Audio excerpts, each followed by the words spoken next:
Hey guys, Badger here from B.T.E.C.H IT Solutions. Today I'm going to show you a quick video on how to use Handbrake to shrink some of your videos. It's pretty useful if you're a YouTube creator and some of your videos are a bit big and you need to just shrink them down before uploading, because even at a high-speed connection that can still take a while.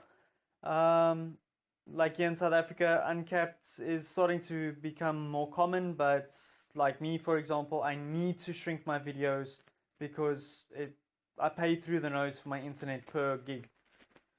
Okay, so what I'm going to do, I've already opened Handbrake. I'm just going to throw in a video here. Now I'm just going to show you a very extreme situation. For example, this video of mine is 2.08 gigs, but it's only about 10 seconds long. It's actually my old intro video.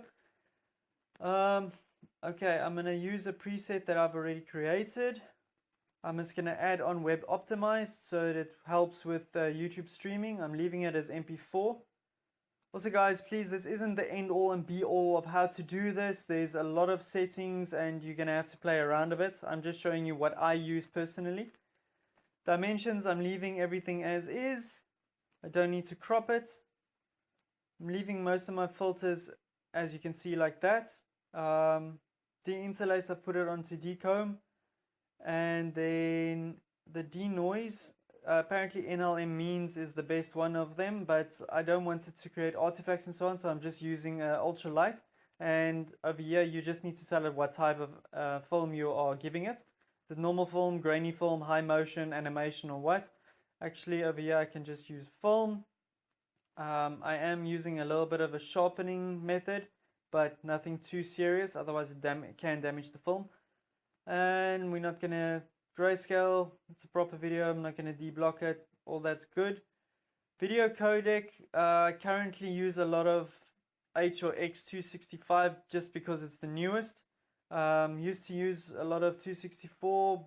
Difference between the two isn't, well, it depends on who you ask, but 265 is very, very hard on the CPU.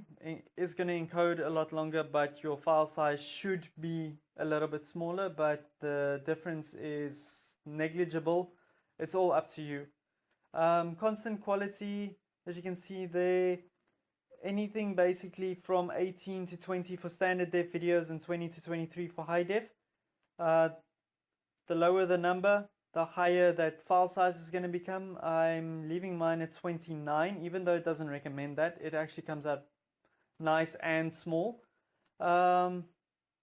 Leaving it as a constant frame rate, so it's the same as the source. And then over here, this is where your speed is going to get taken or issued back to you. Now, my preset, as you can see, is on medium. If I want to go even higher quality, but drastically increase the encoding time, I'll put this on placebo. But leaving it on medium is fairly okay. You're gonna have to experiment on your own videos and just make sure. But medium is fine in most cases. It's only when I really want to ensure that the quality is going to be perfect that I'll go to placebo. But as I said before, the encode time is absolutely insane. For example, you know, even this little few second long video that I'm going to do now, which is 15 seconds, will encode in about a minute or two now, whereas on placebo it would take 3 hours. So yeah, it all depends on what you want out of it. I'm not going to use any tuning, and the encoder profile, I'm just leaving it as auto so that it can decide for itself. Audio, I'm leaving it at 160 kbps. Subtitles, don't need them. Chapters, I don't want chapters. Then all that I need to do is tell it that I want this there, and we call it old logo. Okay, and then I just say, okay, start encode. You can view the queue, and then you can see it's starting. It's only going to take a couple of seconds. But, for example, okay, hold on, before we get to that, as you can see over here on my CPU usage, it's absolutely wrecking the CPU, which you can expect. So don't don't think you're going to be sitting and playing games while this is running. You're doing this to shrink videos, and it takes a hell of a lot of processing power. Okay, so for example, if you go now to needs encoding, which was the original file, it's 2.08 gigs. Okay, it's almost finished. Yeah, man.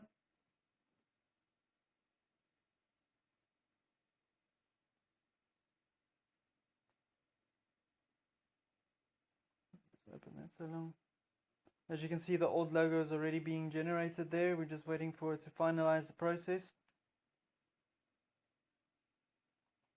So it's 88%, and okay, it's not giving me a size yet.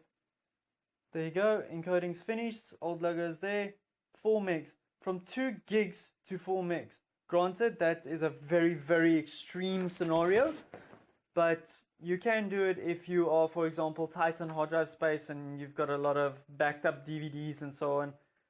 You can encode them down from, say, 4 gigs down to a good solid 700 megs, which could in the long run save you space. You just have to be prepared to wait a little bit for them to encode. Okay guys, like I said, this is not the alpha and omega of how to do this. There's a lot of programs that can do this. I'm just showing you what I use personally, and especially for YouTube. Okay guys, please remember to like and subscribe, and then I will see you guys in the next video. Okay, bye.